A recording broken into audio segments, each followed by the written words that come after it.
चलो chemical bonding start करें बेटा आज। और केमिकल बॉन्डिंग में कौन कौन से बॉन्ड्स पढ़ने हैं? Covalent, ionic, coordinate, H bond, van der Waals forces and MOT, molecular orbital theory. तो covalent, ionic, coordinate, H bond, van der Waals forces, MOT, ये सारा की सारा सिलेबस में है हमारे, ठीक है ना। इसको देखो शॉर्ट में करना और सारा पॉइंट्स कवर हो जाना, क्योंकि ये नॉर्मल क्लासेस के अंदर देखें तो 25-26 लेक्चर के अंदर होने वाला टॉपिक है ना। उसको अपन रिड्यूस करेंगे तो भी उसको में मिनिमम 3 से 4 लेक्चर होगा, और तभी होगा जब आप काफी सारा पार्ट जो मैं आपको दूंगा वो आपको थोड़ा बहुत घर पे करना पड़ेगा अपने आप, ठीक है ना। कैसे कैसे करना है वो देखो। पहले कोवेलेंट बॉन्ड और कोऑर्डिनेट बॉन्ड ये दोनों एक साथ चलेंगे। सबसे पहले अपने को ये इन्फॉर्मेशन होनी चाहिए कि कोऑर्डिनेट बॉन्ड जो है वो कोवेलेंट बॉन्ड का ही एक पार्ट है, ठीक है ना। केमिकल बॉन्डिंग की स्टार्टिंग ऐसे करनी है कि जो कोऑर्डिनेट बॉन्ड है जिसको हम डेटिव बॉन्ड भी कहते हैं, वो is a type of covalent bond, ठीक है। कोवेलेंट बॉन्ड को ढंग से कर पाए उसके लिए एक बीच में एक और जरूरत पड़ेगी आपको एक चीज की, और वो है हर एलिमेंट के वैलेंस इलेक्ट्रॉन कितने होते हैं। कोई भी एलिमेंट पूछ लिया जाए तो उसके वैलेंस इलेक्ट्रॉन आपको याद होने चाहिए।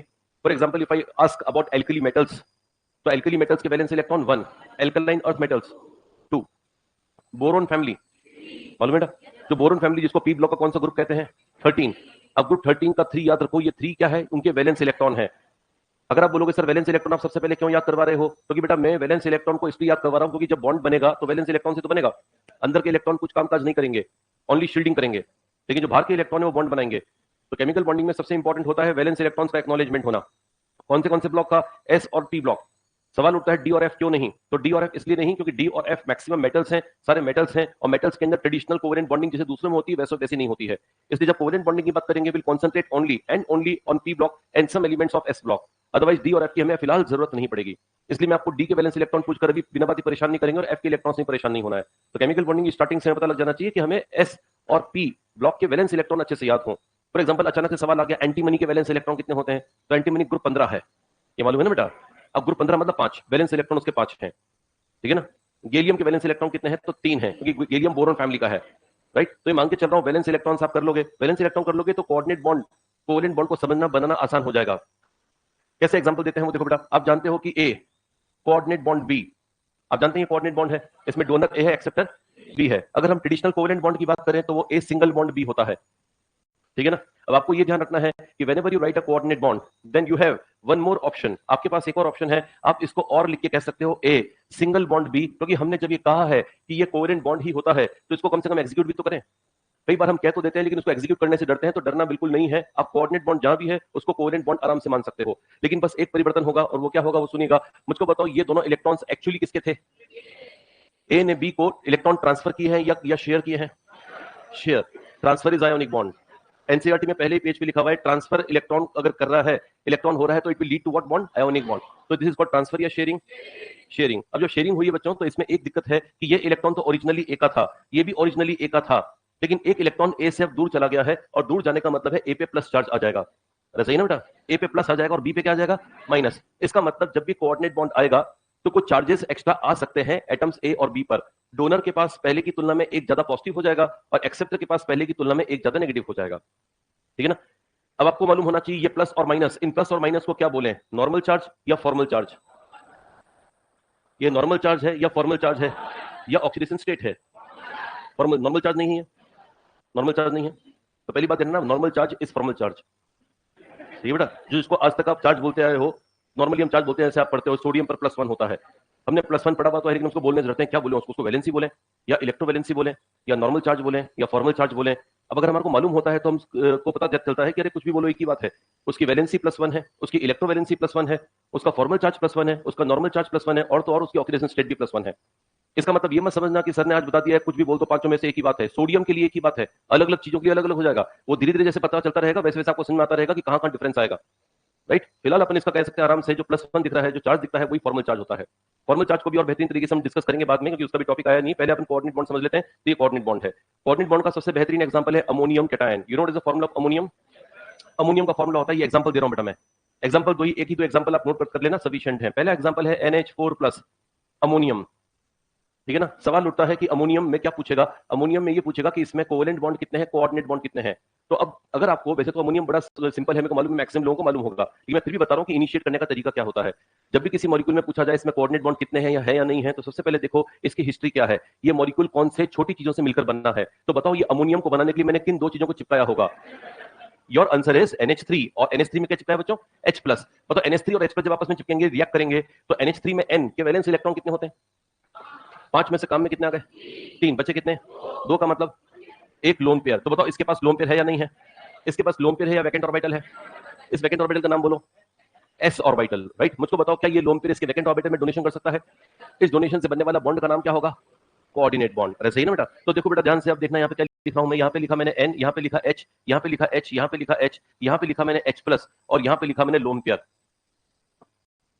हाँ, यहाँ लिखा मैंने लोन पेयर। अब ये डोनेशन करेगा, इसको डोनेशन करेगा। मतलब डोनेशन करने के बाद क्या मैं जो स्ट्रक्चर बना रहा हूँ डोनेशन करने के बाद में, क्या ये सही है क्या, N यहाँ पर H, यहाँ पर H, यहाँ पर H and coordinate bond H plus, ये सही है या गलत है, बस इतना पूछ रहा हूं। चलो ये सही था। इसमें डोनर कौन था, एक्सेप्टर कौन था, ए के पास लोन पेयर था, बी के पास खाली ऑर्बिटल होगा, है ना। ए के पास चार्ज कितना लिखा था मैंने, अभी लिखा, अभी कितना दिख रहा है, अभी कितना दिख रहा है, दिख रहा है या नहीं दिख रहा है, नहीं दिख रहा है, क्योंकि मैंने लिखा भी नहीं है, और इसलिए नहीं लिखा है क्योंकि शायद है भी नहीं। बी में भी चार्ज नहीं है, ए में भी चार्ज नहीं है। बताओ कोऑर्डिनेट बॉन्ड लिखते समय मैंने चार्ज को मेंटेन किया या चेंज कर दिया, मेंटेन। चेंज तब करना है जब बॉन्ड लगाओ, जब कोवेलेंट बॉन्ड लगाओ तब चेंज करो। कोऑर्डिनेट बॉन्ड स्ट्रिक्टली बताता है किसने लोन पेयर दिया और किसने लोन पेयर लिया। बताओ लोन पेयर दिया किसने था, अमोनिया ने दिया बेटा, और एक्सेप्ट किसने किया, एच ने या एच प्लस ने। इसलिए एच प्लस ऐसे लिखना और अमोनिया ऐसे लिखना परफेक्टली करेक्ट है, कोई दिक्कत नहीं है, ठीक है ना। आपको यथास्थिति मेंटेन करनी है, जो स्थिति पहले थी कि जो जिसने डोनेट किया उसको यहां लिखो, एक्सेप्ट किया उसको यहां लिखो, बीच में कोऑर्डिनेट लगा दो, ठीक है ना। सीधा सीधा कोऑर्डिनेट बॉन्ड लगाना है, कुछ दिमाग नहीं लगाना है।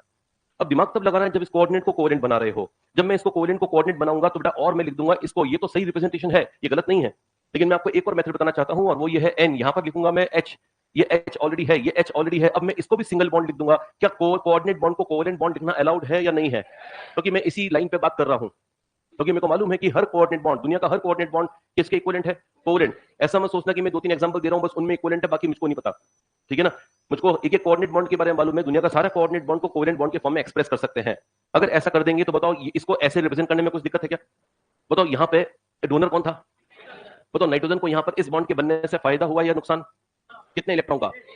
देखो एक तो इसके पास ही है ना बेटा, और एक का नुकसान, एक इलेक्ट्रॉन इससे दूर चला गया है, तो इसके पे चार्ज कितना आएगा, प्लस या माइनस, प्लस। इस पे आएगा प्लस, तो इस पे क्या आएगा, माइनस नहीं, जीरो, क्योंकि पहले प्लस था और प्लस में कुछ मिलेगा तो कितना हो जाएगा, माइनस या जीरो।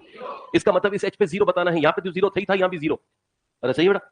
तो अमोनियम को आज के बाद कैसे रिप्रेजेंट करोगे, फर्स्ट इससे या सेकंड इससे, दोनों से। तो ये भी रिप्रेजेंटेशन सही है, ये भी रिप्रेजेंटेशन सही है। क्लियर हो गया बेटा। अब मुझको बताओ, सवाल आ गया एग्जाम में अमोनियम आयन के बारे में, सवाल आ गया कि अमोनियम आयन के बारे में क्या क्या पॉइंट सही है। ध्यान से देना, ध्यान सुन लेना कि 1 2 3 में क्या बोल रहा हूं मैं। सबसे पहला बोल रहा हूं, ammonium ion is a rare species which is a non metal composition of a cation. सही है या गलत है। अच्छा, कैटायन किससे बनते हैं सामान्यतः, मेटल से या नॉन मेटल से। सोडियम से बनता है कैटायन जनरली, या क्लोरीन से बनता है। सोडियम मेटल है या non metal, metal tendency to lose electron and that's why metal form cation, non metal generally form anion.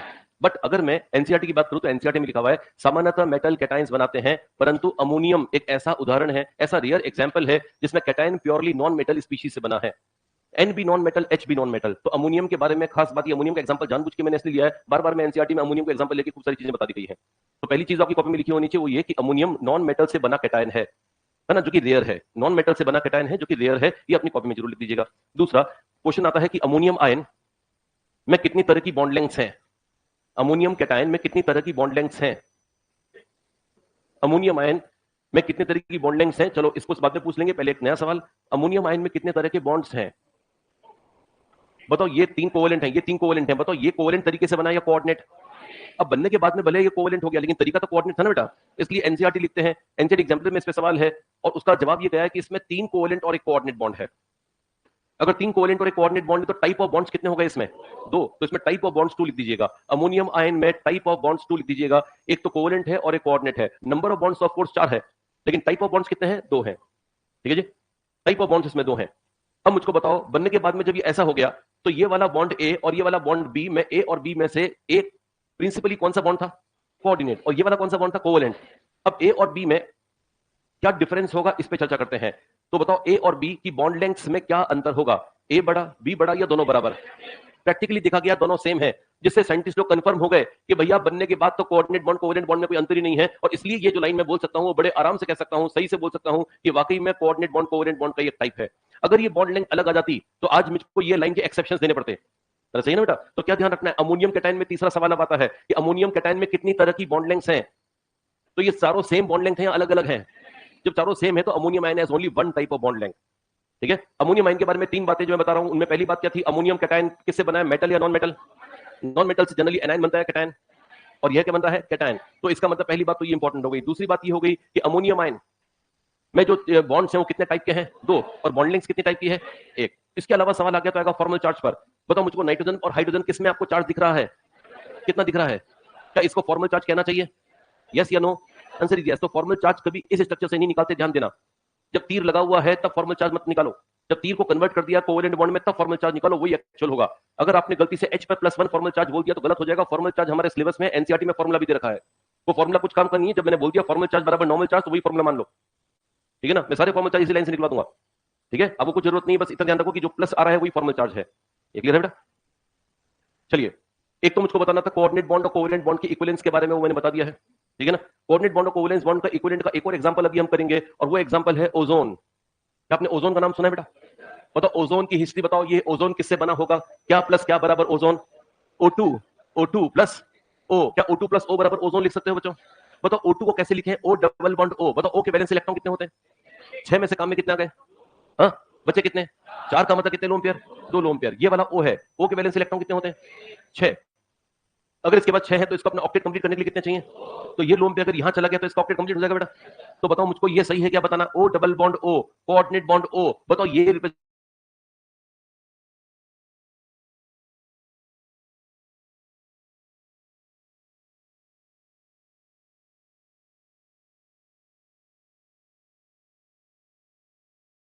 O पे साइड वाले, इस साइड वाले नहीं दिख रहा है तो जीरो। क्लियर है बेटा? लेकिन आंसर ये नहीं जाएगा। क्यों नहीं जाएगा? क्योंकि इसमें एक और तड़का लगना बाकी है, और वो है रेजोनेंस का। क्या आपने रेजोनेंस का नाम सुना है? तो फिर रेजोनेंस का तड़का लगाना पड़ेगा यहाँ पर। तो रेजोनेंस क्यों लगाना पड़ेगा? बिकॉज वो देखो बेटा, आप जानते हो O यहाँ पर है डबल बॉन्ड O, यहाँ पर है प्लस, यहाँ पे सिंगल बॉन्ड O माइनस। बताओ चार्ज की प्रॉपर्टी क्या होती है, एक ही जगह पर रहना चाहता है या डिस्पर्स होना चाहता है? या डिस्पर्स होने से उसकी स्टेबिलिटी बढ़ जाती है? Always think charge to be equivalent to mechanical systems like water. जैसे पानी मैकेनिकल सिस्टम है, मैकेनिकल सिस्टम में उनको बोलता हूं जो हमें दिखते हैं, है ना, जिनकी फिजिक्स आपको दिखती है। इलेक्ट्रोस्टैट्स या इलेक्ट्रॉन के बारे में दिखता तो नहीं, हमें विश्वास करना पड़ता है चलो ऐसा होता होगा, सही है ना बेटा? तो इसका मतलब यहाँ तो ये जो माइनस है वो चार्ज है, लेकिन जैसे कि आप पानी को देखते हो तो पानी को अगर कहीं किसी सरफेस पर डालते हैं तो ऐसा नहीं, तो ग्लास का पानी अगर अपने खाली किया तो ये टावर बन जाएगा पानी का, ठीक है ना, वो डिस्पर्स होगा। Just like the water has a tendency to disperse, the charge has same tendency, and that tendency is executed by resonance. Resonance वो रास्ता है जो चार्ज को डिस्पर्स करने में मदद करता है, ठीक है ना? अब रास्ता कैसे है वो देखो बेटा, ये माइनस है और इसके ऑल्टरनेट में पाई बॉन्ड है। आपने ऑर्गेनिक में ऐसे एग्जांपल्स किए होंगे कि माइनस है ऑल्टरनेट में पाई है, तो पाई वीक बॉन्ड है तो वो चार्ज को डिस्पर्स कराने में मदद करेगा। अगर ये इलेक्ट्रॉन्स यहाँ पर आते हैं तो फिर ये इलेक्ट्रॉन्स यहाँ पे जाएंगे तो चार्ज डिस्पर्स होगा कि नहीं होगा बेटा? बताओ इसका नया स्ट्रक्चर बनाने के लिए मैं ऐसा O लिखूंगा, O पे क्या चार्ज आ जाएगा, माइनस, डबल या सिंगल, O पे क्या आ जाएगा, प्लस, यहाँ पे O पे क्या आ जाएगा, डबल बॉन्ड, और यहाँ पर आ जाएगा O, ठीक है ना? अब एक नया सवाल तैयार हो गया। नया सवाल ये तैयार हो गया कि बताओ ओजोन के स्ट्रक्चर में सेंट्रल ऑक्सीजन पर फॉर्मल चार्ज है या नहीं है? कितना है? +1, वो कांस्टेंट है, इसमें भी +1 है, इसमें +1 है, राइट? अब यहाँ पे कितना है, यहाँ पे कितना है? अभी जीरो था लेकिन यहाँ पे माइनस आ गया ना बेटा।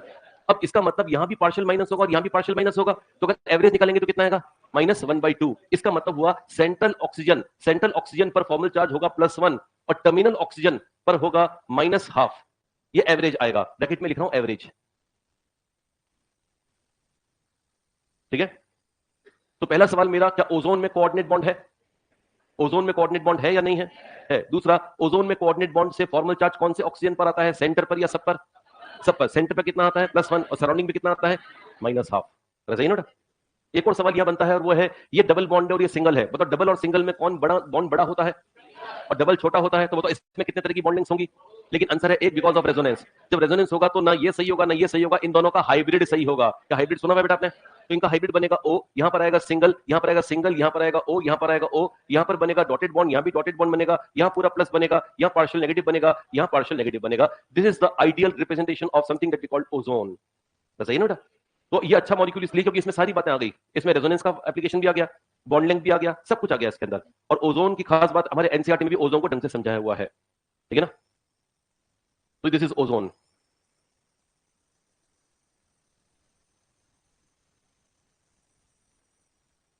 आपकी कॉपी में क्लियरली लिखा होना चाहिए ये बॉन्ड लेंथ और ये बॉन्ड लेंथ, इस बॉन्ड लेंथ को ए लिखो, इस बॉन्ड लेंथ को बी लिखो और लिख देना ए बराबर बी बिकॉज ऑफ रेजोनेंस। ठीक है ना, इसकी रीजनिंग पर भी बेस क्वेश्चन आ सकता है क्योंकि एनसीईआरटी में इसको अलग से केस बना के समझा रखा है। तो ओजोन के बारे में क्या ध्यान रखोगे? Does it contain a coordinate bond? Does it contain a coordinate bond? Yes. Now, because it contain a coordinate bond, it has some formal charge. Formal charge on center oxygen is +1, it is constant, and surrounding वालों पे minus of average है because of resonance. Also resonance से इन दोनों की bond length बराबर हो गई है। ठीक है ना? बताओ ये bond length, ये वाली जो bond length आएगी फाइनली वो डबल बॉन्ड से बड़ी होगी या सिंगल से छोटी होगी? या दोनों बातें सही हैं? ढंग से सुनोगे दोनों बातें सही दिखाई देंगी। ये डबल बॉन्ड से बड़ी है और सिंगल बॉन्ड से, इसलिए एनसीईआरटी एग्जाम्पलर में एक सवाल दे रखा है और पूछा है कि बताओ ओ डबल बॉन्ड ओ, ये पीवाईक्यूबी है बेटा, ये क्वेश्चन पीवाईक्यूबी है, और एच और O double bond O coordinate bond O, इस बॉन्ड लिंक को ए बोला, इसको बी बोला और यहां पर रेजोनेंस करते हुए को सी बोला, यहां भी बॉन्ड लिंक को सी बोला, तो बताओ ए बी और सी में रिलेशन निकाल सकते हैं बच्चा? हाईएस्ट बताओ, बी के बाद सी के बाद। A very very important question, already been in PYQ earlier. ठीक है ना बेटा? तो ऐसे क्वेश्चंस बड़े सिंपल से होते हैं और आराम से सॉल्व भी हो जाते हैं, तो कोई दिक्कत नहीं आनी चाहिए। ये ओजोन का केस कर लिया। कोऑर्डिनेट बॉन्ड में जो मेरे को सबसे स्पेशल केसेस लगते हैं वो ओजोन का लगता है, एक जो मैंने अभी इसके पहले करवाया अमोनियम वो लगता है, और तीसरा मैं एक और करवा रहा हूं वो भी इंपॉर्टेंट केस है, पहले आप इसको लिख लें।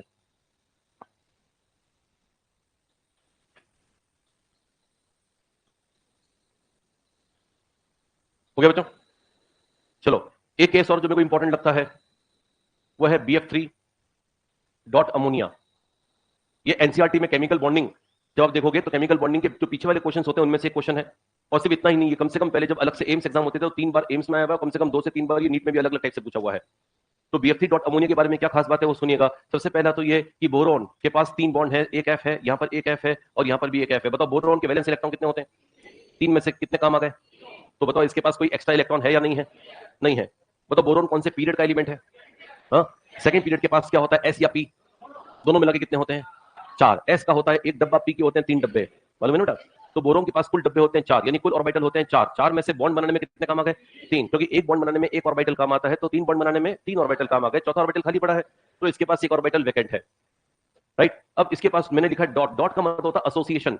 डॉट जब लिखते हैं केमिस्ट्री में, डॉट का मतलब होता है एसोसिएशन, यानी जिनके जो लिखा हुआ है एक्स डॉट वाई लिखा हुआ है, मतलब एक्स और वाई आपस में जुड़े हुए हैं। कौन से बॉन्ड से जुड़े हुए हैं ये आपको सोचना होता है क्योंकि वो फिक्स नहीं होता है। समटाइम्स इट में भी कोऑर्डिनेट बॉन्ड, समटाइम्स इट में भी van der Waals forces, sometimes it में भी एच बॉन्ड आल्सो। ठीक है ना? तो इसका डॉट का कोई फिक्स मीनिंग नहीं है, लेकिन एक कांस्टेंट मीनिंग है कि एसोसिएटेड है। एसोसिएटेड का मतलब जुड़े हुए हैं, तो इसका मतलब ये इससे जुड़ा हुआ है। अब अमोनिया होता है NH3N, यहाँ पर H, यहाँ पर H और यहाँ पर H। क्या N के पास एक लोन पेयर है बच्चों? लोन पेयर है। ठीक है ना? क्या आपको लगता है ये दोनों कंबाइन करेंगे तो कोऑर्डिनेट बॉन्ड बनने की संभावना बनेगी? यस या नो? कोऑर्डिनेट बॉन्ड बनेगा तो मुझको बताओ क्या ये सही है? क्या बनाना? ऐसे बोरोन यहाँ पर F बना दो, यहाँ पर F बना दो, यहाँ पर भी F, यहाँ पे कोऑर्डिनेट बॉन्ड बनाओ, यहाँ पर N, यहाँ पर H, यहाँ पर H और यहाँ पर H। इसमें कुछ गलती बताएं? नहीं पक्का?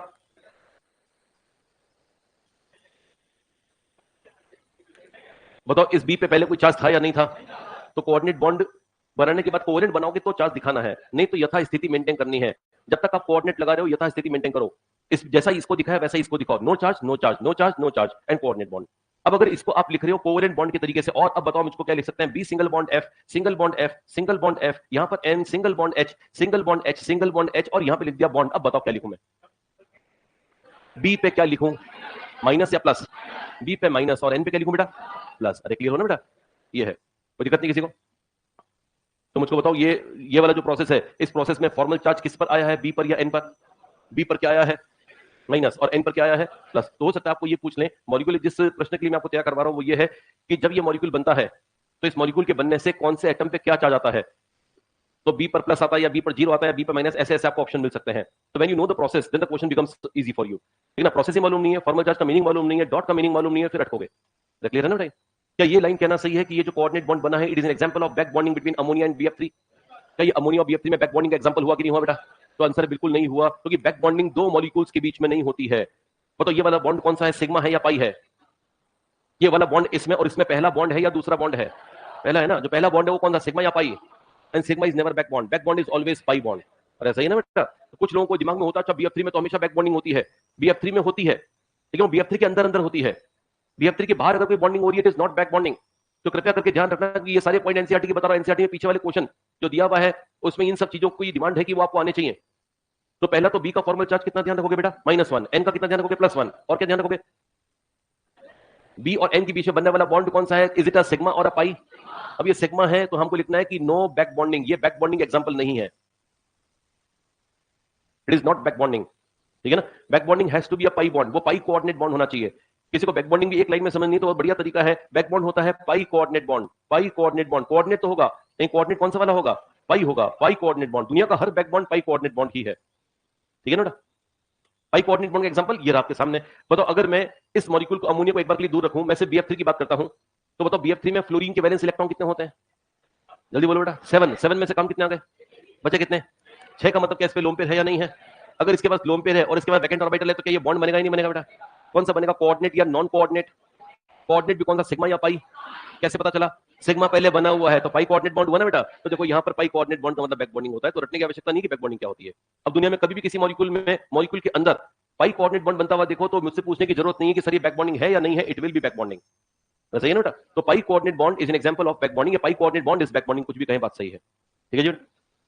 चलिए तो ये हो गया अपने बेसिक बातें। इस बेसिक बात के अलावा एक और हमसे रिक्वायरमेंट होती है कि हम लुईस स्ट्रक्चर बनाएं। क्या आपने लुईस स्ट्रक्चर के नाम सुने बेटा? एक लुईस स्ट्रक्चर बनवाऊंगा, बस ओनली वन लुईस स्ट्रक्चर, और मैं आपको 4-5 अपने आप घर पे करने के लिए भी दूंगा। जब आप लुईस स्ट्रक्चर बना रहे हो तो एक दो नियम फॉलो कर लो। एनसीईआरटी में एक पेज बता रखा है, मैं उस पेज को शॉर्ट करके 2 लाइन या 3 लाइन में करा दूंगा, लेकिन एक बार तो मेहनत करनी पड़ेगी।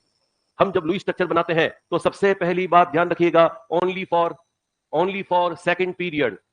बाकियों के लुईस स्ट्रक्चर खुद लुईस कोई बनाने नहीं आते थे, ठीक है ना बेटा, तो हम क्यों बनाए?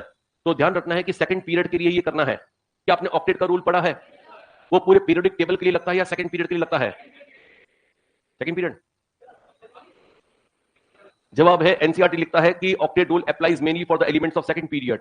इसका मतलब हम लुईस स्ट्रक्चर बनाते समय ऑक्टेट रूल फॉलो करवा सकते हैं या नहीं करवा सकते हैं? करवा सकते हैं, हमें पूरी आजादी है, सही है ना बेटा। कैसे करना है, लुईस स्ट्रक्चर कैसे बनाना है वो सुनिएगा। लुईस स्ट्रक्चर बनाने के लिए आपको पहले तो मालूम होना चाहिए वैलेंस इलेक्ट्रॉन कितने हैं और ऑक्टेट कंप्लीट करने के लिए कितने चाहिए, है ना, वो सब कुछ लेंगे। तो मैं एक एग्जांपल से लेके आ रहा हूं सामने लुईस स्ट्रक्चर बनाने का तरीका। लुईस स्ट्रक्चर मान लो, बहुत आसान एग्जांपल ले रहा हूं CO2 का। मैं सब जानता हूं CO2 आपको पहले से मालूम है, और नहीं मालूम है तो मालूम होना ही चाहिए, है ना। इसको सोच के कुछ मत होना कि अच्छा CO2 बना लिया हमने, वो आपको आता है, मेरे को मालूम है, ठीक है ना। लेकिन CO2 को लुईस ने कैसे बताया था वो हमें अभी समझना है, ठीक है ना। लुईस ने ये कहा कि सबसे पहले तो अभी डिसाइड करो सेंट्रल एटम कौन है, तो कौन है? कार्बन, क्योंकि जो कम होता है जनरली वो सेंट्रल एटम होता है। ये कार्बन यहाँ पे रखो, यहाँ पर O को रखो, यहाँ पर O को रखो, ठीक है ना। अब लुईस ने क्या बताया? लुईस ने बताया कि आप टीवी बनाओ। टीवी का मतलब है टोटल वैलेंस इलेक्ट्रॉन, और एक बनाओ टारगेट, और तीसरा लिखो यूज डिफरेंस इन बॉन्डिंग, और चौथा लिखो कंप्लीट ऑक्टेट,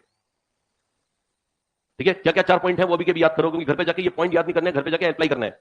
पहला पॉइंट क्या बड़ा? Total valence electron. दूसरा क्या है?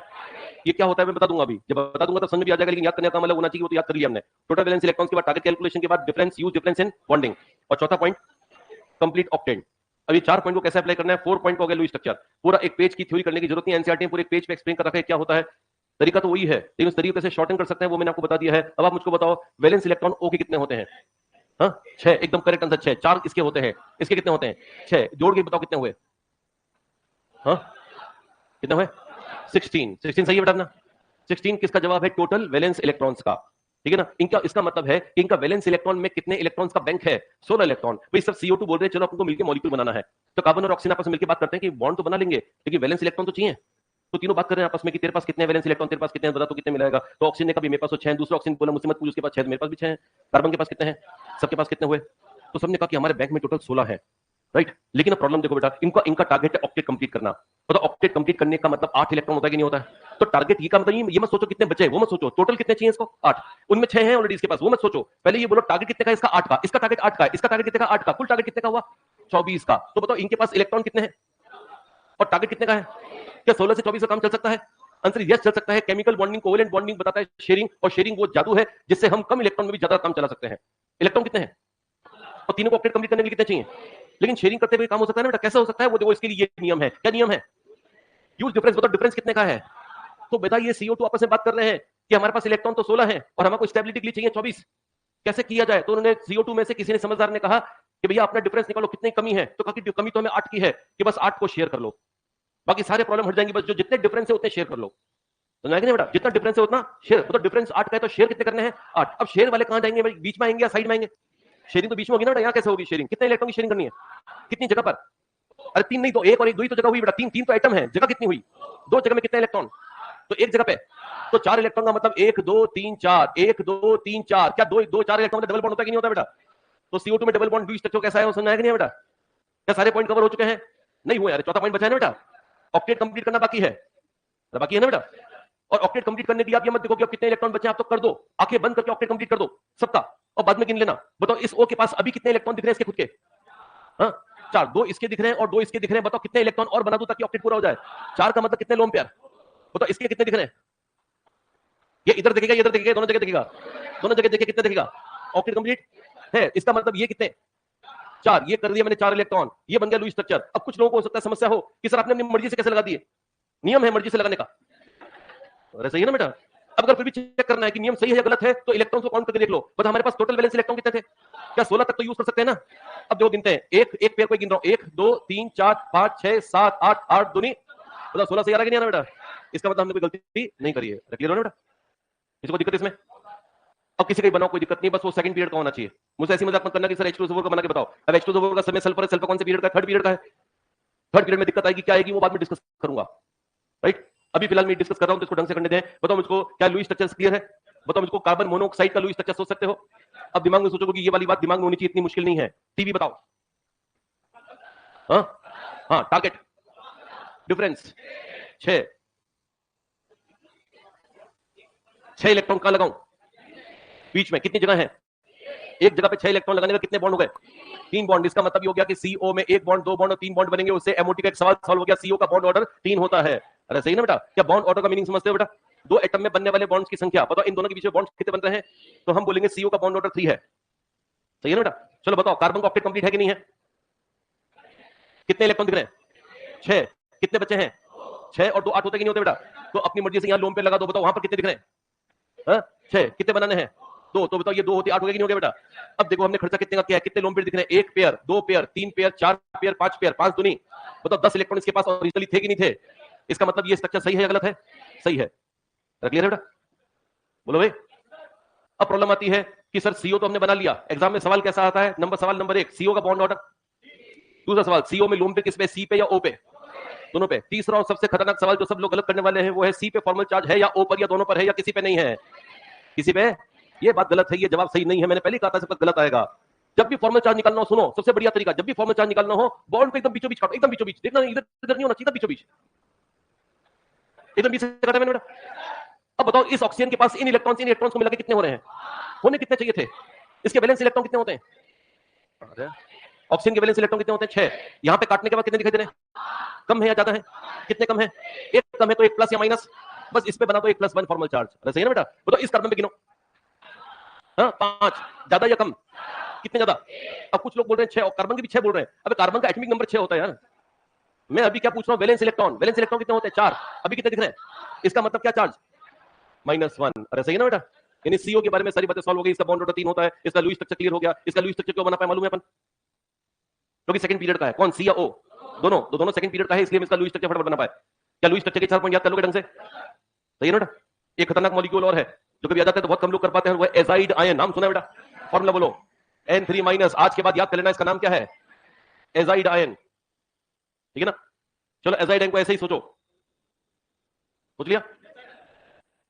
बना लो फटाफट बनाओ, इसका स्ट्रक्चर बनाओ जैसे ही मैंने बनाया, नियम बनाया, फटाफट भी करके देखो।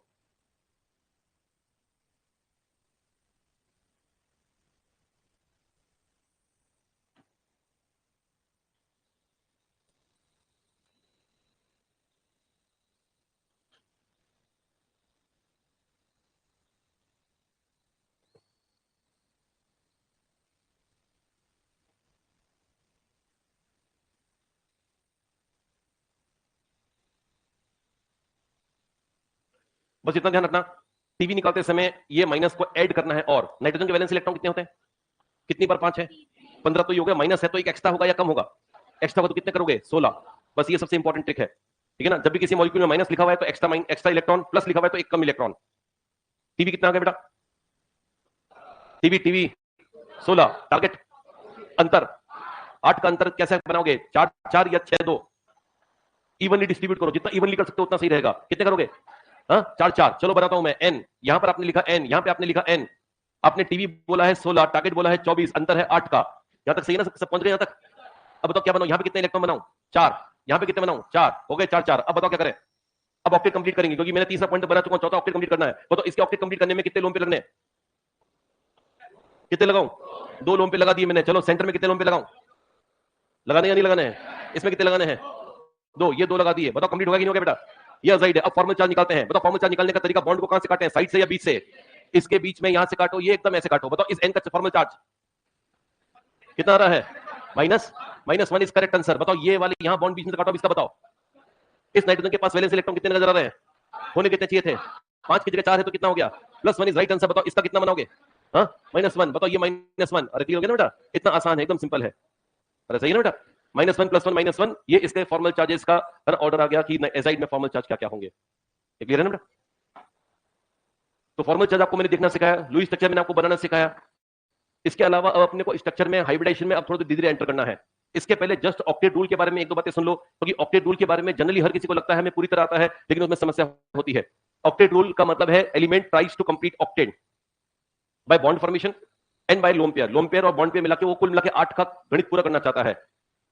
सबसे इंपॉर्टेंट लाइन सुनना ऑक्टेट रूल के बारे में कि octet rule mainly applies for second period element. ये किताब कॉपी में क्लियरली लिखा होना चाहिए, ठीक है ना। अगर आप एनसीईआरटी का पूरा ऑक्टेट रूल पढ़ोगे, जो समरी निकल के आएगी सामने, वो 4-5 लाइन की समरी है, वो लिख लो, ताकि पूरी एनसीईआरटी को पढ़ने की जरूरत नहीं पड़ेगी, समरी पढ़ लिया सफिशिएंट है। सवाल एसेशन रीजन का हुआ कैसा भी हुआ वैसे सॉल्व हो जाएगा, ठीक है ना। मेनली अप्लाइज कौन से पीरियड के लिए, सेकंड पीरियड। थर्ड पीरियड में क्या दिक्कत होती है, सेकंड पीरियड में क्या होता है, एस या पी दोनों मिला के कितने ऑर्बिटल, 4 ऑर्बिटल में कितने इलेक्ट्रॉन आ सकते हैं, इसलिए ऑक्टेट लगता है। सुना है कि नहीं बेटा। थर्ड पीरियड में एस भी होता है, पी भी होता है, डी भी होता है, मालूम है ना बेटा। एस पी और डी में मिला के 8 से ज्यादा आ सकते हैं या नहीं आ सकते हैं, आ सकते हैं, इसलिए ऑक्टेट रूल बार बार में ब्रेक भी होगा।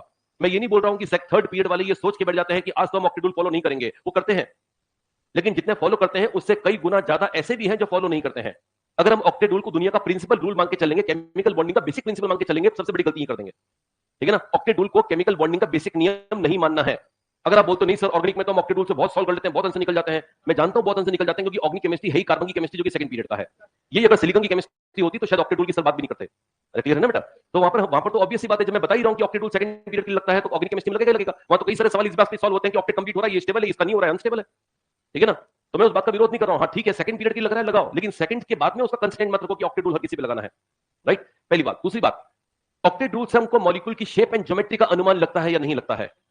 ऑक्टेट रूल एक क्वांटिटी का रूल है, वो शेप एंड ज्योमेट्री का नियम नहीं है। अगर किसी का ऑक्टेट कंप्लीट होगा से उसकी ज्योमेट्री का कहां संबंध है, तो एनसीईआरटी में लिखा हुआ है कि ऑक्टेट रूल से शेप और ज्योमेट्री संबंधित नहीं है। जबकि हर कोई इंसान ये सोचता है कि ऑक्टेट कंप्लीट करते हैं तभी तो शेप आता है। अरे ऑक्टेट कंप्लीट करने से स्टेबिलिटी आती होगी, वो भी सेकंड पीरियड की, शेप और ज्योमेट्री से संबंध नहीं रखता है। तो कॉपी में क्लियरली एक और पॉइंट लिख देना, शेप और ज्योमेट्री से संबंधित नियम नहीं है octet rule. Octet rule not related with shape and geometry, octet rule not related with shape and geometry, octet rule is not related with shape and geometry, ठीक है। ऑक्टेट रूल से हम मॉलिक्यूल की स्टेबिलिटी कंपेयर कर सकते हैं, सही या गलत। Octet rule help us to compare the relative stability of the molecules, सही है या गलत है। CH4 में कार्बन का ऑक्टेट पूरा है या नहीं है, हाँ है। CCl4 में है या नहीं है, दोनों में से किस में ऑक्टेट कंप्लीट है, ज्यादा स्टेबल कौन हुआ। तो जवाब है ऑक्टेट का नियम हमें स्टेबिलिटी के बारे में कंपैरिजन करना नहीं सिखाता, हमें लगता रहता है। मैंने वापस कहा ना बेटा, ये सब प्रॉब्लम ऑर्गेनिक केमिस्ट्री में है कि ऑर्गेनिक केमिस्ट्री में पढ़ के हमको लगता है कि यार सेकंड पीरियड है, वो सेकंड पीरियड की केमिस्ट्री तो बन क्या करे। एनसीईआरटी में साफ साफ लिखा हुआ ये line, octet rule does not compare relative stability of the molecule because it is silent, ऐसे लिखा हुआ है, because it is silent about energy of the molecule. Octet rule में एनर्जी की बात कभी नहीं करते, 8 की बात करते हैं, और 8 की संख्या एनर्जी से संबंधित नहीं होती। बात समझ में आई बेटा। तो ऑक्टेट रूल के बारे में क्या क्या पॉइंट क्लियर हो गया। ऑक्टेट रूल मेनली कौन से पीरियड के लिए लगाना है, सेकंड। दूसरा, ऑक्टेट रूल शेप और ज्योमेट्री के बारे में नहीं बताएगा। तीसरा, octet rule relative stability compare नहीं करेगा बिकॉज एनर्जी के मामले में साइलेंट है। अरे सही ना, रीजन जानना है, इस पे एआर बन सकता है, एसेशन रीजनिंग इस पॉइंट पे बन सकती है, क्योंकि क्वेश्चन पेपर बनाने वालों को अच्छे से अनुमान होता है कि बच्चों को कहां पे डाउट है। तो ऑक्टेट रूल के इस पॉइंट में जनरली मैंने देखा है सबको डाउट होता है, हर कोई ये समझता है ऑक्टेट से स्टेबिलिटी आती है, ठीक है ना। तो आती है, लेकिन वो मेनली सेकंड पीरियड के लिए डिफाइन होता है, हर किसी के लिए डिफाइन नहीं होता है, ठीक है ना। तो क्या लिखा है आपने कि octet rule does not compare relative stability of the molecules because, आगे बताओ क्या लिखा, because it remain silent about energy of the molecule. अरे सही है ना। तो कभी एनर्जी कंपेयर नहीं करना है इससे, स्टेबिलिटी कंपेयर मत करना, क्योंकि एनर्जी स्टेबिलिटी का नियम नहीं है, सही है। ज़ीनॉन जानते हो आप, ज़ीनॉन जानते हो, क्या ज़ीनॉन कंपाउंड बनाते हुए देखा गया है, ज़ीनॉन कंपाउंड बनाते हुए देखा गया है या नहीं है, है। एंड दिस इज, इसके कंपाउंड बनाने के कारण ऑक्टेट रूल को एक बहुत बड़ा धक्का लगा। क्या ये लाइन सही लग रही है आपको। ऑक्टेट रूल के लिए क्या ये ड्रॉबैक माना जा सकता है कि ज़ीनॉन जैसे इनर्ट गैस कंपाउंड बनाने की सक्षमता रखते हैं या टेंडेंसी रखते हैं? बताओ ज़ीनॉन के वैलेंस इलेक्ट्रॉन कितने हैं? ऑक्टेट कंप्लीट है या नहीं है? अगर ऑक्टेट रूल इतना ही बहुत बड़ा रूल होता तो फिर ज़ीनॉन को स्टेबल लेना चाहिए था ना बेटा। लेकिन ज़ीनॉन कंपाउंड बनाता है, एनसीईआरटी लिखता है कि अगर ऑक्टेट रूल की हम वैलिडिटी देखते हैं, ऑक्टेट रूल को हम जब भी सोचते हैं तो इनर्ट गैस को देख के सोचते हैं। इनर्ट गैस को देखते हुए पूरी सेकंड पीरियड या जितनी भी एलिमेंट्स के ऑक्टेट रूल की बात करते हैं, हर किसी एलिमेंट को बताते हैं, कार्बन को बोलते हैं, देखते हो कैसा बनना है, इनर्ट गैस से बनना है। हमारे लाइफ का उद्देश्य होना चाहिए कि हमें ज़ीनॉन जैसा बनना है, और जब ज़ीनॉन को देखते हो खुद कंपाउंड बना रहा है।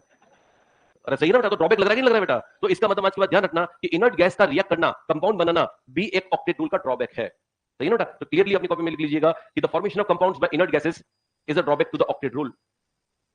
Formation of compounds by inert gases, formation of compound by inert gases is a drawback to the octet rule. Is a drawback to the octet rule. ठीक है जी?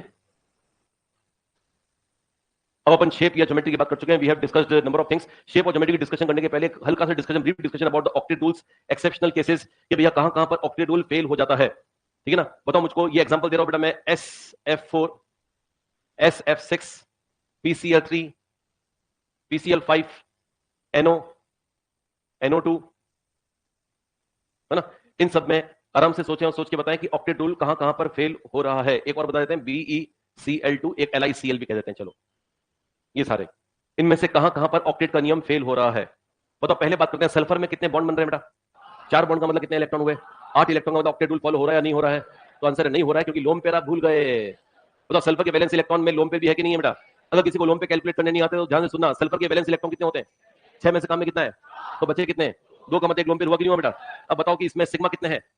4 सिग्मा का मतलब इलेक्ट्रॉन हुए 8, 8 के अलावा 2 और ये है तो कितने हुए? 10, 10 का मतलब ऑक्टेट एक्सपेंड हो गया कि नहीं हो गया बेटा?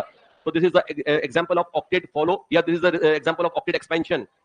ऑक्टेट एक्सपेंशन का एग्जांपल है ये। अरे क्लियर हो ना बेटा? तो ये ऑक्टेट एक्सपेंड करने वाले मॉलिक्यूल का एग्जांपल होता है SF4। मैंने जानबूझ के लिखा है बिकॉज़ मैं जानता हूं अधिकांश लोग बॉन्ड गिन के ऑक्टेट का जवाब दे देते हैं। तो आपको बॉन्ड गिनने हैं या लोन पेयर?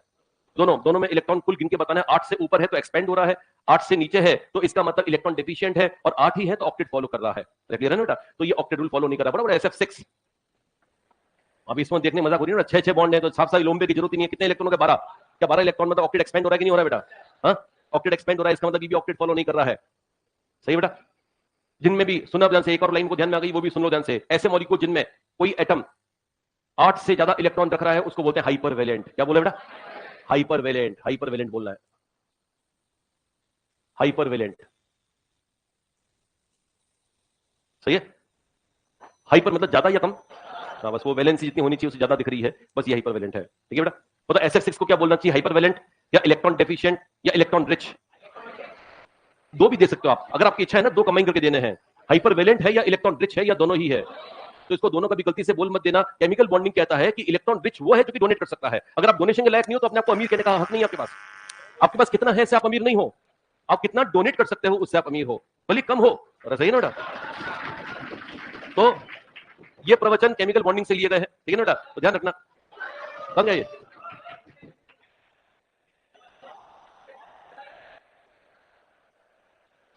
क्या हुआ? आ जाएगा, वेट करो, वेट करो, बात को सीरियसली ले गया ये।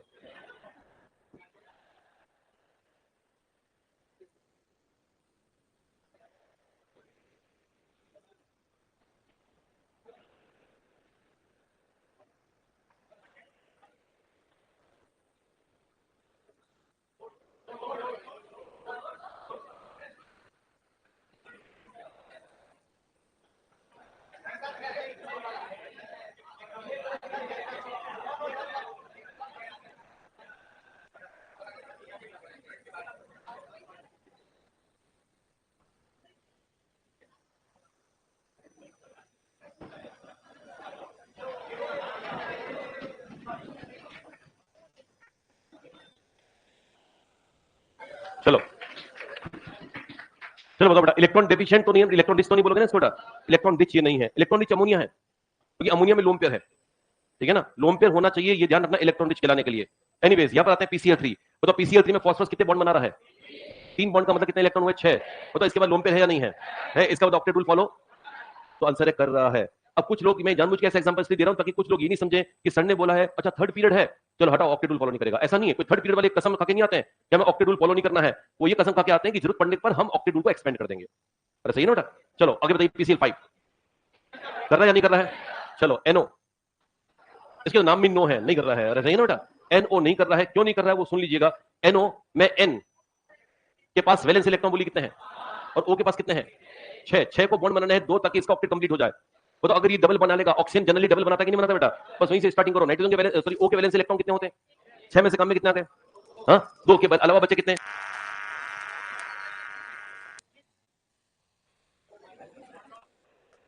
क्या हो रहा है? लाइट नहीं, यहाँ पर कुछ मेरे लाइट्स गई हैं शायद, लाइट्स नहीं, और यूपीएस का बैकअप खत्म हो गया मेरे ख्याल से। यूपीएस से कनेक्टेड नहीं है? अरे 100% होगा यार, क्या बात कर रहे हो? तो यूपीएस से कनेक्टेड है तभी तो ये मेरे ख्याल से पावर की प्रॉब्लम आ रही है।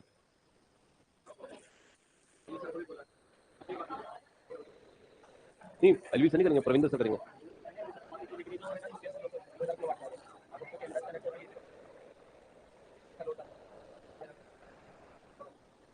यूपीएस ना रखा हुआ है, इसकी वोल्टेज क्या है? कितने वोल्ट है ये? 5000 वोल्ट, 3 किलो वोल्ट है। लगाओ जरा।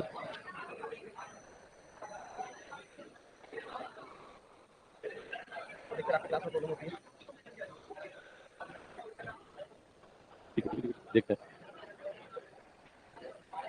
कौन से नंबर पे था। हाँ नंबर याद रखेंगे बस, ठीक।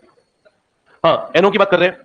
अब एनओ अगर समझ में नहीं आया तो ये वो वाला मॉलिक्यूल है जिसको याद कर लेना चाहिए, ठीक है ना। एनओ में ओ के वैलेंस इलेक्ट्रॉन 6 थे, काम कितने आ गए? 2, बचे कितने? 4 का मतलब 1 लोन पे यहां बना दो, 1 लोन पे यहां बना दो। नाइट्रोजन के वैलेंस इलेक्ट्रॉन बताओ, काम कितना आ गए? बचे कितने?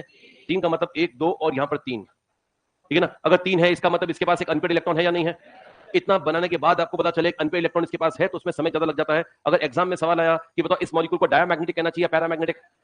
पैरामैग्नेटिक बिकॉज अनपेड इलेक्ट्रॉन है। लेकिन उसके लिए मेरे पास एक बहुत सिंपल ट्रिक है, अगर आपको सिर्फ इतना पूछा है पैरा या डाया, उसके लिए ट्रिक है वैलेंस इलेक्ट्रॉन्स काउंट करो एन और ओ दोनों के मिलाकर, बताओ कितने आ रहे हैं? 11 कैसा नंबर है, इवन या ऑड? बताओ ऑड नंबर पूरे पेयर में डिवाइड होगा या एक इलेक्ट्रॉन अलग हो जाएगा? बस ये आंसर आ गया। अरे सही ना बेटा? तो आज के बाद कभी किसी मॉलिक्यूल में अगर आपको अनपेड इलेक्ट्रॉन मिल जाए, कैसे मिलेंगे unpaired? Odd electrons, total electrons की संख्या ऑड हो। टोटल कौन से इलेक्ट्रॉन? Valence electron. बस टीवी देखो, टीवी मतलब टीवी नहीं मतलब टीवीई, टोटल वैलेंस इलेक्ट्रॉन। तो टोटल वैलेंस इलेक्ट्रॉन अगर किसी में ऑड आ रहे हैं इसका मतलब वो पैरामैग्नेटिक है या डायमैग्नेटिक है? श्योरली पैरामैग्नेटिक है, सही है ना बेटा? तो एनो पैरामैग्नेटिक है। जब स्टडीज हुई तो ये पता चला कि ये अनपेड इलेक्ट्रॉन जो है वो डीलोकलाइज होता है। डीलोकलाइज होने का मतलब है कि वो एक ही जगह पर नहीं रहता है, वो यहां के अलावा यहां भी जा सकता है। और अगर यहां जा सकता है तो साइंटिस्ट लोगों ने एक और तरह का बॉन्ड बनाया, एक सिंगल बॉन्ड ओ, यहां पे 2 इलेक्ट्रॉन 2 इलेक्ट्रॉन और यहां पे 2 इलेक्ट्रॉन और यहां पे का यहां पे 3 इलेक्ट्रॉन का बॉन्ड बना दो, क्योंकि जब ये इलेक्ट्रॉन यहां जाएगा तो ये 2 इलेक्ट्रॉन में 1 इलेक्ट्रॉन और जुड़ के 3 इलेक्ट्रॉन बना देगा। इसलिए इसको बोला गया 3 सेंटर 2 इलेक्ट्रॉन बॉन्ड। क्या 3 सेंटर 2 इलेक्ट्रॉन बॉन्ड है कि नहीं है बेटा? अरे बोलो, इसमें 2 इलेक्ट्रॉन दिख रहे हैं या 3 इलेक्ट्रॉन दिख रहे हैं? 3, तो इसको 2 सेंटर 3 इलेक्ट्रॉन बोलना चाहिए, 3 सेंटर 2 इलेक्ट्रॉन बोलना चाहिए। 2 सेंटर 3 इलेक्ट्रॉन के ऐसा के ऐसा ही बॉन्ड बनाना बॉन्ड कहलाता है कि नहीं कहलाता है? नहीं, वो होता उल्टा, 3 सेंटर। तो कभी कंफ्यूज मत होना, ये मेरे को इसलिए बताना है क्योंकि एनसीईआरटी के एग्जांपल्स में इसको डाल रखा है। एनसीईआरटी के एग्जांपल में डालने के कारण उसको एक्सप्रेस करना पड़ रहा है, इसका बेस्ट एक्सप्लेनेशन तो एमओटी में है, लेकिन एनसीईआरटी में तो इसको ऑक्टेट में डाल रखा है। तो मैं इस बात की चर्चा आपसे करना चाहता हूं कि बताओ इसमें ऑक्टेट कंप्लीशन का ये एक्सेप्शन है या नॉन एक्सेप्शन है? कैसे देखते हैं वो देखो, बताओ ओ के इलेक्ट्रॉन गिनो, आप सारे इलेक्ट्रॉन मिला के, ये वाले भी गिन लो सारे और ये वाले भी गिन लो, क्या हो रहा है, कितने हो रहे हैं? 8। बताओ इसके गिनो, हाँ 7, यानी ऑक्टेट कंप्लीट है या नहीं है? नहीं है, तो ये ऑक्टेट कंप्लीट का एग्जांपल नहीं है, एक्सेप्शन है, सही है ना बेटा? तो इसके लिए भी मैं क्रॉस लगा रहा हूं, मैंने पहले बोल दिया था नो के लिए क्रॉस लगाना है, और नो को नो से याद करना कि इसका है। ऐसा नहीं कि हर बात पे नो कर दो, कोई पूछे अनपेड इलेक्ट्रॉन बोले नो, ऐसा नहीं करना। अनपेड इलेक्ट्रॉन के लिए आंसर आएगा यस है इसके पास, सही है? तो अनपेड इलेक्ट्रॉन इसके पास है, लेकिन जो मैंने बोला ऑक्टेट नियम का पालन करना वो इसमें नहीं है, सही है बेटा? एक सवाल ऐसे ही जो कि कॉमन सेंस पर बेस्ड है, जब आप क्लास अटेंड कर रहे हो तो कितने क्लास में है उस पर बेस्ड क्वेश्चन है। NO has strong tendency to form dimer, yes या नो? ये बिल्कुल गलत है। जब मैंने बोला ये इलेक्ट्रॉन डीलोकलाइज्ड है, यहां रहता है, मैक्सिमम टाइम यहां रहता है, तो डायमर बनाने के लिए काम आएगा। डायमर तब बनता जब ये इलेक्ट्रॉन हमेशा यहां पे टिका रहता। डायमर का मतलब होता है 2 मॉलिक्यूल, एक का लोन पे एक का इलेक्ट्रॉन दूसरे एक इलेक्ट्रॉन के साथ बॉन्ड बना ले, वो डायमर है। और बॉन्ड बनाने के लिए इलेक्ट्रॉन अवेलेबल होना चाहिए नहीं होना चाहिए? अब घूमने फिरने जा रहा है बार बार, ये बॉन्ड एरिया में यहां घूमने फिरने जा रहा है कि मुझको यहां ज्यादा अच्छा लग रहा है, ठीक है ना? तो फिर ये कहां बनेगा डायमर? तो ध्यान रखना, NO डायमर नहीं बनाता है। वो इसलिए नहीं बनाता है क्योंकि 3 इलेक्ट्रॉन बॉन्ड बनाता है, और जो 3 इलेक्ट्रॉन बॉन्ड नहीं बनाएगा और ऐसा अनपेड इलेक्ट्रॉन रखेगा वो डायमर बनाएगा, और उसका एग्जांपल है NO2। कौन सा एग्जांपल बोला? वो NO2 मैं बना रहा हूं NO2, ये नीचे बनाया हुआ NO2 यहां पर, ठीक है ना। NO2 में सेंटर में कौन है? N कितने O से घिरा हुआ है? 2 O से घिरा हुआ है। बताओ मुझको कि इसमें O डबल बनाएगा सिंगल? ये डबल बनाएगा। बताओ नाइट्रोजन के वैलेंस इलेक्ट्रॉन कितने होते हैं? काम कितने आ गए? हाँ 2। ऑक्सीजन के वैलेंस इलेक्ट्रॉन कितने हैं? 6। क्या इसको 2 इलेक्ट्रॉन मिलते हैं, इसका ऑक्टेट पूरा हो जाएगा? बताओ 2 ऑक्टेट 2 इलेक्ट्रॉन मिलना ऐसा संभव है क्या? नाइट्रोजन के पास कितने इलेक्ट्रॉन थे? ये 5 में से यहां कितने काम आ गए थे? बच्चे कितने? 3 में से यहां कितने काम आ गए? बच्चे कितने? 1 का मतलब 1 अनपेयर्ड यहां पर है।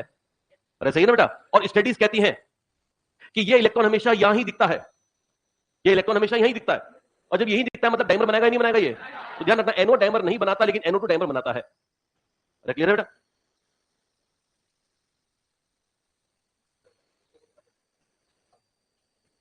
वापस बोलना। नहीं नहीं नहीं नहीं, वो उसका रीजन है मॉलिक्यूलर ऑर्बिटल थ्योरी, जो बॉन्डिंग एंटी बॉन्डिंग की एनर्जी गैप है उससे एक्सप्लेन करते हैं। ये ऐसा नहीं कि ओ होगा तो करेगा, क्योंकि ऐसे तो नाइट्रिक एसिड में भी ओ है, वहां तो डिलोक्लाइजेशन नहीं होता है, ऐसा कुछ नहीं है, ठीक है ना। वो अपने मन में आ जाता है कि अच्छा ओ होने पर के कारण ऐसा हुआ होगा। नहीं नहीं, वो ये यहाँ पर जो रीजन है वो बॉन्डिंग एंटी बॉन्डिंग का एनर्जी गैप है। हाँ बताओ मुझको NO2 का ये स्ट्रक्चर देखकर बताओ, फटाफट सोचो। इस O के वैलेंस इलेक्ट्रॉन कितने हैं? O के वैलेंस इलेक्ट्रॉन कितने? 6 में से काम में कितने आ गए? 2। बचे कितने? 4 का मतलब 2 लोन पेयर। अब इलेक्ट्रॉन गिनो, 2 2 4 2 6 2 8, इसका ऑक्टेट कंप्लीट हो रहा है कि नहीं हो रहा है? बताओ इस O के वैलेंस इलेक्ट्रॉन 6 और 6 में ये 2 जुड़ गए तो कितने हुए? 8। बताओ इसका ऑक्टेट पूरा हो रहा है। अब इस N की गिनो, यहाँ पे 2 इलेक्ट्रॉन गिनोगे बेटा, यहाँ पे कितने गिनोगे? 4, यहाँ पे कितने गिनोगे? 1। कुल कितने हुए? 7 का मतलब ऑक्टेट पूरा है या नहीं है? नहीं है, मतलब ऑक्टेट का ये एक्सेप्शन है या नॉर्मल है? एक्सेप्शन है, तो इसका मतलब ये भी ऑक्टेट रूल फॉलो नहीं कर रहा है। क्लियर हो गया ना? तो जब आपको फटाफट पता लगाना है कि इसमें ऑक्टेट रूल फॉलो हो रहा है या नहीं हो रहा है, तो ये मुझको बताओ। अच्छा एक बार बताओ कि इसमें कोऑर्डिनेट बॉन्ड या डबल बॉन्ड है, बताओ ये डबल है और ये सिंगल है, डबल सिंगल में छोटा बड़ा बताओ, बड़ा छोटा है या बराबर है? क्या इसमें रेजोनेंस जैसा कोई फिनोमेना आपको लगता होगा? ये देखो N है, यहां डबल बॉन्ड O है, कुछ देर पहले बताया था कोऑर्डिनेट बॉन्ड को क्या लिख सकते हो? Single bond. बोलो यहां पर O पे चार्ज बताओ। अब यार जो पढ़ा है वो तो बता दो यार। यहाँ माइनस और यहाँ क्या लिखूं? प्लस। बताओ ये माइनस यहाँ पर आकर रेजोनेंस करेगा कि नहीं करेगा बेटा? तो आज के बाद क्या ध्यान रखोगे? NO2 में दोनों बॉन्ड लेंथ्स आइडेंटिकल है या डिफरेंट है? तो NO2 में एक एक्स्ट्रा पॉइंट आ गया कि दोनों बॉन्ड लेंथ्स आइडेंटिकल है बिकॉज ऑफ रेजोनेंस, ठीक है ना। टेंडेंसी और डायमर फॉर्मेशन है या नहीं है? है, क्योंकि इलेक्ट्रॉन कहां पर अवेलेबल है? N पर या डिलोकलाइज्ड है? N पर। डिलोकलाइज्ड ये वाला इलेक्ट्रॉन है, ये वाला इलेक्ट्रॉन अभी इस पर ही बैठा है, जो अनपेयर्ड है वो N पर बैठा है, दूसरों को घूमने फिरने दे रहा है, बोला मेरे को यहीं पे अच्छा लग रहा है, ठीक है ना। वहां पर वो वाला N जो था वो अलग टाइप का था, वहां पर देखा गया कि N को ज्यादा अच्छा लगता है बीच के अंदर रहना, 3 इलेक्ट्रॉन बॉन्ड बनाना, इसलिए वो डायमर नहीं बना रहा था, जबकि ये डायमर आराम से बनाएगा। क्लियर है ना बेटा? चलो क्वेश्चंस पर आते हैं थोड़े बहुत। क्या बचे? चलो BeCl2 ऑक्टेट रूल फॉलो कर रहा है या नहीं कर रहा है? हाँ पक्का? बेरिलियम के वैलेंस इलेक्ट्रॉन हाँ 2 है। चलो beryllium single bond Cl single bond Cl, क्या ऐसा बनना सही है इसको? सही है क्या? बेरिलियम के वैलेंस इलेक्ट्रॉन 2 है और 2 मिला के ये हुए कितने हुए? 4। ऑक्टेट फॉलो नहीं कर रहा है, हाइपर या हाइपो? ये हाइपोवेलेंट है। अरे सही है बेटा, ये हाइपोवेलेंट है, ऑक्टेट रूल को फॉलो नहीं कर रहा है। कौन से पीरियड का है? सेकंड पीरियड वाला नॉर्मल होता है या एनोमलस होता है? अब ध्यान रखना इसका एनोमलस बिहेवियर है, ये कोवेलेंट है, ठीक है बेटा। और आपको इसमें सवाल उठाने की जरूरत नहीं कि सर आपको कैसे पता कोवेलेंट है, बॉन्ड बना रहा हूं ना बेटा, ये कोवेलेंट बॉन्ड आयनिक होता तो प्लस माइनस लिखता मैं, ठीक है ना। हाँ कोवेलेंट बॉन्ड की रीजनिंग आती है फजान्स रूल से। क्या आपने फजान का नियम सुना है बेटा? कहता है छोटे cations have a tendency to form covalent bond. बताओ ये स्मॉल कैटायन या लार्ज? स्मॉल कैटायन के कारण ये कौन सी टेंडेंसी रखता है? कोवेलेंट बॉन्ड बनाने की। तो ध्यान रखना ये लाइन ज्यादा इंपॉर्टेंट है, मैं बीच में बोल रहा हूं, सेकंड पीरियड से संबंधित हमेशा सवाल आएगा ही आएगा। ऐसा कोई पॉइंट आपसे जरूर पूछेंगे जिसमें आपसे ये क्लियरेंस ले रहे हैं कि आप सेकंड पीरियड और दूसरों में अंतर जानते हो कि नहीं जानते हो, राइट। तो इसलिए ये वाली बात जब भी मैं सेकंड पीरियड संबंधित कुछ भी बात करूं तो उसको नोट कर लीजिएगा, दिमाग में नोट कर लीजिएगा, कॉपी में नोट कर लीजिएगा, याद रखना है उसको एग्जाम तक। चलिए BeCl2 इज अ हाइपोवेलेंट सब्सटेंस, लेकिन BeCl2 के बारे में गड़बड़ है और मैं पहले गड़बड़ आपको बताता हूं, उसके बाद में एक सवाल आएगा। ये है BeCl,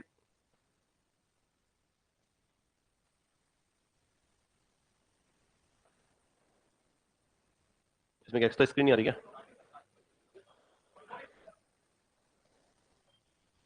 चलो यहां पर ही बना दें कुछ। BeCl2 लिखते हैं। BeCl2 is Be single bond Cl single bond Cl. This is Be single bond Cl single bond Cl. This is Be single bond Cl and single bond Cl. Here BeCl Cl BeCl Cl BeCl Cl. अब ढंग से सुनना मेरी बात को, मुझको बताओ BeCl2 ये सही है बेटा? ये सही है या गलत है? सही है, चलो बहुत बढ़िया। बताओ ये BeCl2 के मैंने 2 मॉलिक्यूल्स अगल बगल रख दिए, पास में रख दिए।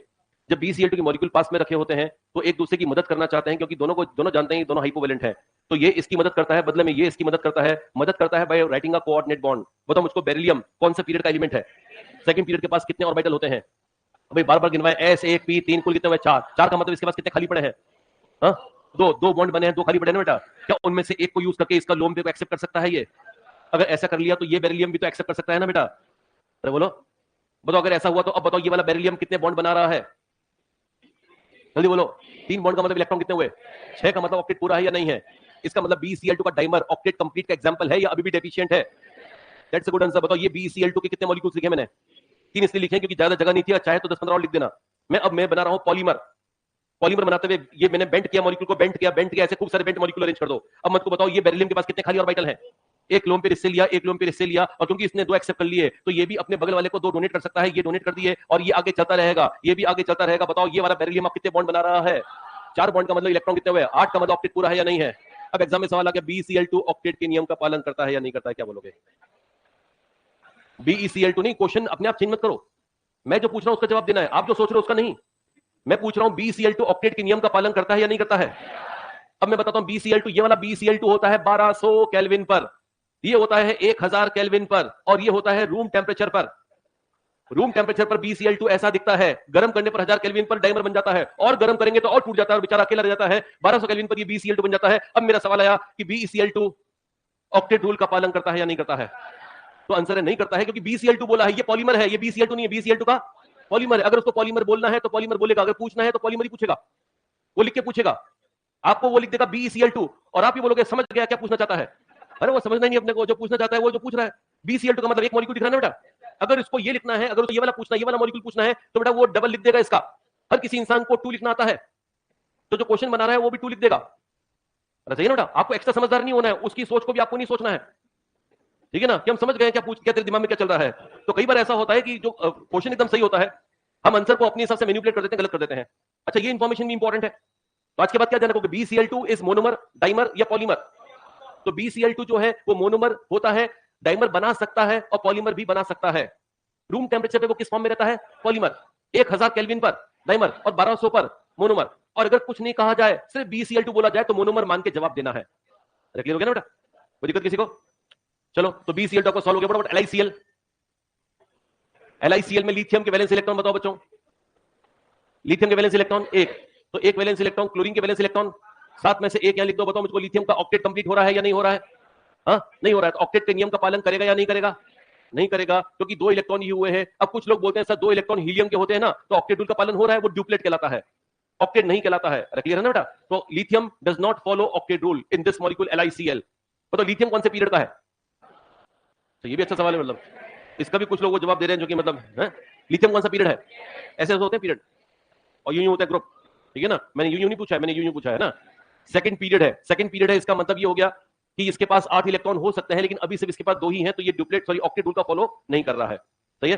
जो सवाल थे मेरे उसमें मैं देख लेते हैं एक बार कि कौन कौन जल्दी हो जाएंगे। Octet rule does not account for shape of the molecule. सही है बेटा?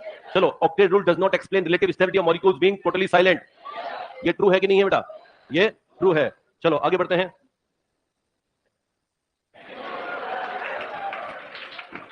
और नहीं है क्वेश्चंस में, मैं बना के लाया था यार।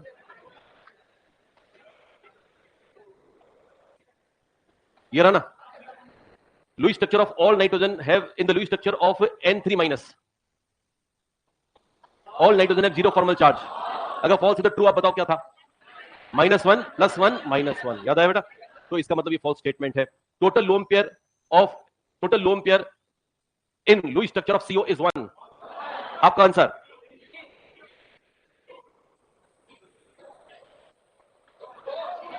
क्या आज अपने CO किया था कि नहीं किया था? C पे लोन पे बनाया था या O पे बनाया था? कितने कितने? एक एक कितने हुए? तो मैंने लिखा है एक, तो फिर 2 गलत हुआ ना एक, तो इसका मतलब ये फॉल्स स्टेटमेंट है। BeCl2 SF6 PCl5 NO2 are exceptions of octet rule. ये सभी एक्सेप्शंस है कि नहीं बेटा? ये सभी एक्सेप्शंस ऑफ ऑक्टेट रूल की ये ट्रू स्टेटमेंट है। चलो, thank you for today. Okay,